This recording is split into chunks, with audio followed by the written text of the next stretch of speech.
नमस्कार दोस्तों, स्वागत है आपका आज के मुख्य समाचार में, जिसमें सबसे पहली बड़ी खबर में जिक्र होगा बिहार का, जहां पर डबल इंजन की सरकार पूरी तरह से हर मोर्चे पर हो गई है फेल। और इसी के साथ दूसरी बड़ी खबर में जिक्र होगा हरियाणा का, जहां पर आपको बताएंगे कि मनोहर सरकार के खिलाफ सड़कों पर उतर गई है आशा वर्कर्स और पुलिस से हुई है धक्का मुक्की। हर एक खबर की गहराई में आपको ले जाएंगे दोस्तों, लेकिन उससे पहले अगर आपको भी ऐसा लगता है कि बिहार में भाजपा और जेडीयू को बड़ा झटका लगने वाला है, तो आप अभी इस वीडियो को लाइक कीजिए और इस लाल बटन को दबा के इस चैनल को फ्री में सब्सक्राइब करके घंटी बजाइए और कमेंट में हमें बताइए कि क्या वाकई में बिहार में डबल इंजन की सरकार हर मोर्चे पर फेल हो गई है। हाँ या ना में आप हमें अपनी राय जरूर बताइए दोस्तों। रुक करते हैं इन सभी बड़ी खबरों की तरफ।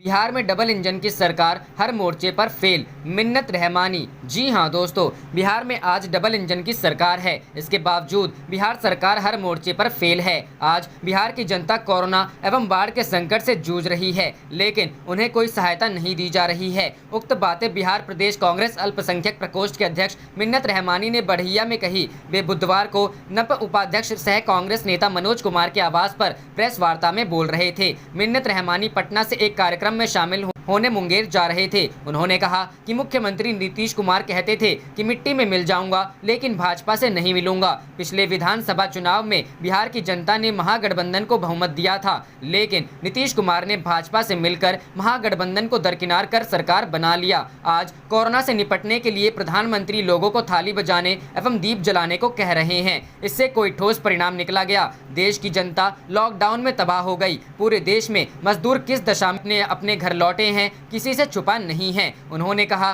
कि मैं सरकार से मांग करता हूं कि छोटे छोटे रोजगार करने वाले, रोज कमाने खाने वाले लोगों को सरकार 50-50 हजार उसके खाते में दे। कोरोना काल में चुनाव कराने के बारे में पूछे जाने पर उन्होंने बताया कि हमारी पार्टी एवं गठबंधन के लिए पहले जनता है, उसके बाद ही कुछ है। कांग्रेस पार्टी ने कभी भी सत्ता का लोभ नहीं किया है। उन्होंने कहा कि लखीसराय में पार्टी महागठबंधन के साथ उम्मीदवार देगी और यहां जीत हासिल करेगी। बिहार में महागठबंधन को बहुमत मिलेगी तथा सरकार बनेगी। इस अवसर पर बिहार प्रदेश कांग्रेस अल्पसंख्यक प्रकोष्ठ के महासचिव सबील खान, प्रखंड कांग्रेस अध्यक्ष चुनचुन सिंह, वरिष्ठ नेता अनिल कुमार सिंह, अल्पसंख्यक प्रकोष्ठ के प्रखंड अध्यक्ष मोहम्मद पप्पू गोपाल सिंह, पप्पू गोपाल सिंह, रामानुज सिंह आदि मौजूद थे। रुक करते हैं अगली खबर की तरफ। हरियाणा, मनोहर सरकार के खिलाफ सड़कों पर उतरी आशा वर्कर्स, पुलिस से हुई धक्का मुक्की। जी हां दोस्तों, हरियाणा प्रदेश की आशा वर्कर्स सरकार के खिलाफ सड़कों पर उतर आई हैं। पंचकुला में हजारों की संख्या में आशा वर्कर्स जुटी। यहां जुटकर उन्होंने विरोध प्रदर्शन करते हुए हरियाणा विधानसभा का घेराव करने के लिए कूच किया। आनन फानन में पंचकुला चंडीगढ़ बॉर्डर पर पुलिस बल तैनात करके उन्हें रोका गया, लेकिन वे बॉर्डर पर ही धरने पर बैठ गयी। पुलिस टीम ने बैरिकेडिंग करके प्रदर्शनकारी महिलाओं को रोकने की कोशिश की, लेकिन इस दौरान उनकी पुलिस से धक्का मुक्की हुई। रुख करते हैं अगली खबर की तरफ। मध्य प्रदेश, पीपीई किट खरीद में घोटाले की आशंका, उठी जांच की मांग, कई सरकारी अफसर जद में। जी हां दोस्तों, मध्य प्रदेश में कोरोना काल में एक बड़े घोटाले की सुगबुगाहट है। कोरोना काल में पीपीई किट की खरीद को लेकर एक मामला रीवा जिले में ईओडब्ल्यू ने रजिस्टर किया है। मामले में कई सरकारी अधिकारी जाँच की जद में है। फिलहाल हाई प्रोफाइल मामले में सरकारी अधिकारी ज्यादा बात नहीं कर रहे, लेकिन इस घोटाले के सामने आने के बाद प्रदेश स्तर पर जाँच की मांग उठ रही है। रीवा में पीपीई किट का एक बड़ा घोटाला सामने आया है।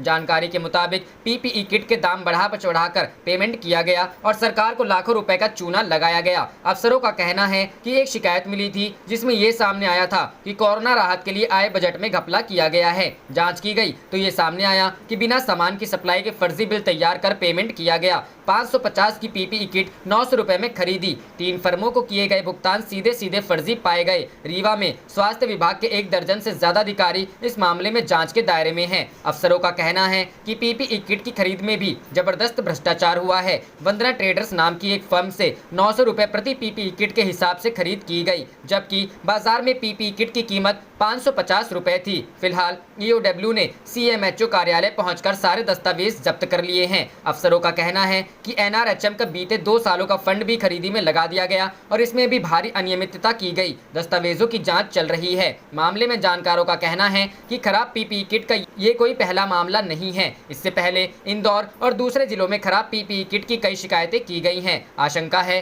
कि प्रदेश में कई जगह अफसरों ने आपदा में अवसर खोजा और आपदा राशि के खर्च के नाम पर भ्रष्टाचार को अंजाम दिया। विसिल ब्लोअर आनंद राय का कहना है कि पीपीई किट और N95 मास्क हमेशा अच्छे होने चाहिए, क्योंकि इसी को पहनकर स्वास्थ्य कर्मी कोरोना संक्रमित मरीजों के बीच रहकर काम करते हैं। व्यापक घोटाले में विसिल ब्लोअर रहे डॉक्टर आनंद राय बताते हैं कि कोरोना की आड़ में बहुत घोटाला हुआ है, इसकी प्रदेश स्तर पर जांच की जानी चाहिए। रुख करते हैं अगली खबर की तरफ। एनसीईआरटी बुक घोटाले को लेकर कांग्रेस ने किया प्रदर्शन, सीबीआई जांच की मांग। जी हां दोस्तों, उत्तर प्रदेश के मेरठ में एनसीईआरटी अवैध बुक छपाई और बिक्री में बीजेपी नेता संजीव गुप्ता का नाम आने के बाद विपक्षी दलों ने सरकार और बीजेपी के खिलाफ मोर्चा खोल दिया है। मंगलवार को कांग्रेसी कार्यकर्ताओं ने पैदल मार्च करते हुए बीजेपी नेताओं और सरकार के खिलाफ नारेबाजी की। पैदल मार्च के दौरान पुलिस ने उन्हें रास्ते में ही रोक लिया, जिसके बाद पुलिस और कांग्रेसी कार्यकर्ताओं में जमकर धक्का मुक्की हुई। इस दौरान सोशल डिस्टेंसिंग का भी ध्यान नहीं रखा गया। दबाव में काम कर रही है पुलिस। कांग्रेस नेताओं ने दलील की है कि जिले में एनसीईआरटी घोटाले में पुलिस मुख्य आरोपी बीजेपी नेता संजीव गुप्ता और सचिन गुप्ता को क्यों गिरफ्तार नहीं किया जा रहा है। इसमें कई बड़े लोग शामिल हैं। रुक करते हैं अगली खबर की तरफ। भूख बीमारी से 5 साल की बच्ची, मानव अधिकार आयोग ने योगी सरकार को भेजा नोटिस। जी हां दोस्तों, राष्ट्रीय मानवाधिकार आयोग ने आगरा में 5 साल की एक बच्ची की कथित तौर पर भूख और बीमारी से हुई मौत मामले में मीडिया में छपी खबरों के आधार पर स्वतः संज्ञान लेते हुए रविवार को उत्तर प्रदेश की योगी सरकार को नोटिस जारी कर जवाब तलब किया है। आयोग ने उत्तर प्रदेश के मुख्य सचिव को भेजे नोटिस में 4 हफ्ते में प्रशासन की ओर से पीड़ित परिवार के पुनर्वास और लापरवाही बरतने वाले अधिकारियों के खिलाफ की गई कार्रवाई के मामले में रिपोर्ट देने को कहा है। एनएचआरसी ने कहा कि मुख्य सचिव से उम्मीद की जाती है कि वह सभी जिलाधिकारियों को निर्देश जारी करेंगे ताकि भविष्य में इस तरह की क्रूर और लापरवाही की घटना दोबारा नहीं हो। बता दें कि मीडिया में खबर आई थी कि परिवार के कमाने वाले सदस्य के टीबी के शिकार होने की वजह से बच्ची को भोजन और इलाज नहीं मिल पाया और 3 दिन तक बुखार से ग्रस्त होने के बाद शुक्रवार को उसकी मौत हो गई। आयोग ने अपने नोटिस में कहा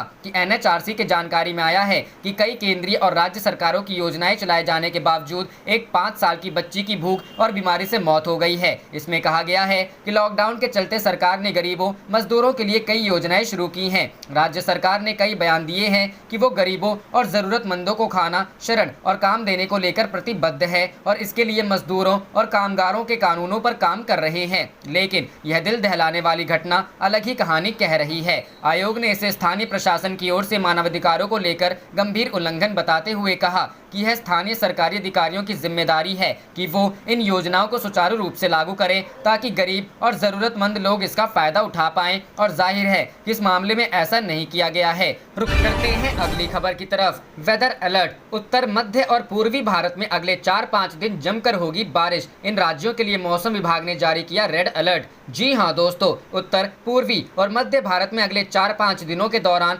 झमाझम बरसात होगी। भारतीय मौसम विज्ञान विभाग ने यह पूर्वानुमान व्यक्त करते हुए ओडिशा में 26 और छत्तीसगढ़ में 27 अगस्त को मूसलाधार बारिश को लेकर रेड अलर्ट जारी किया है। विभाग ने दिल्ली और उत्तर प्रदेश के कई इलाकों में भी बुधवार को भारी बारिश का अनुमान व्यक्त किया है। आईएमडी ने कहा कि उत्तरी बंगाल की खाड़ी और उसके आसपास के इलाकों के ऊपर कम दबाव का क्षेत्र बना हुआ है, जिसके अगले 4-5 दिनों में पश्चिम पश्चिमोत्तर दिशा में बढ़ने की संभावना है। इसके प्रभाव के चलते ओडिशा, बंगाल के गंगा के किनारे वाले क्षेत्रों और झारखंड के विभिन्न क्षेत्रों में 28 अगस्त तक कहीं भारी तो कहीं अत्यधिक भारी बरसात होने की संभावना है। छत्तीसगढ़, मध्य प्रदेश और पश्चिमी राजस्थान के कई इलाकों में भी 26 से 28 अगस्त के बीच भारी बरसात होगी। इसके अलावा ओडिशा के कुछ क्षेत्रों में 25, 26 और छत्तीसगढ़ में 27 अगस्त को कई स्थानों पर बहुत अधिक तेज बारिश हो सकती है। आईएमडी के राष्ट्रीय मौसम पूर्वानुमान केंद्र की प्रमुख सती देवी ने कहा कि उत्तर, मध्य और पूर्वी भारत में व्यापक रूप से तेज बारिश होगी। इसके अलावा हिमाचल प्रदेश, उत्तराखंड, छत्तीसगढ़, झारखंड के कुछ दूर दराज के इलाकों में भी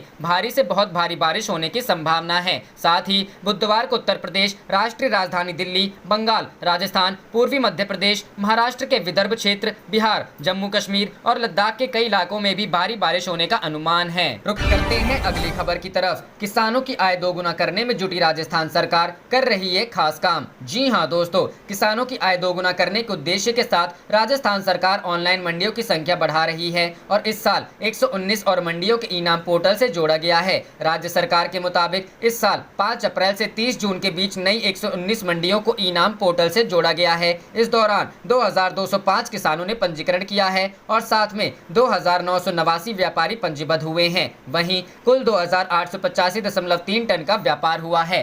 चालू वित्त वर्ष में हुआ इतना कारोबार। सरकार के मुताबिक चालू वित्त वर्ष में पहले से मौजूद 25 ऑनलाइन मंडियों में 97 किसानों और 50 व्यापारी और कमीशन एजेंट के नए पंजीकरण हुए हैं। साथ में 1,79,420 मीट्रिक टन से अधिक कृषि उपज का कारोबार किया गया।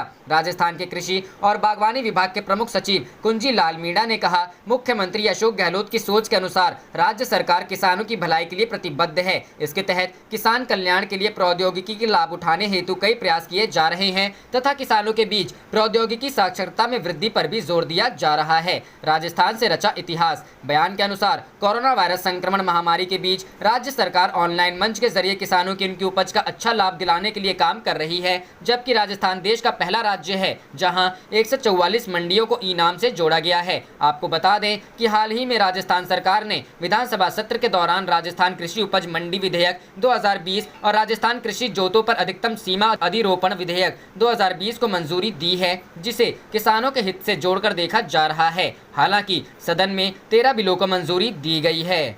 से पहले आप इस वीडियो को लाइक कीजिए और इस लाल बटन को दबा के इस चैनल को फ्री में सब्सक्राइब करके घंटी बजा लीजिए। आप देख रहे थे आपका अपना चैनल धड़ाधड़ न्यूज। जय हिंद, जय भारत।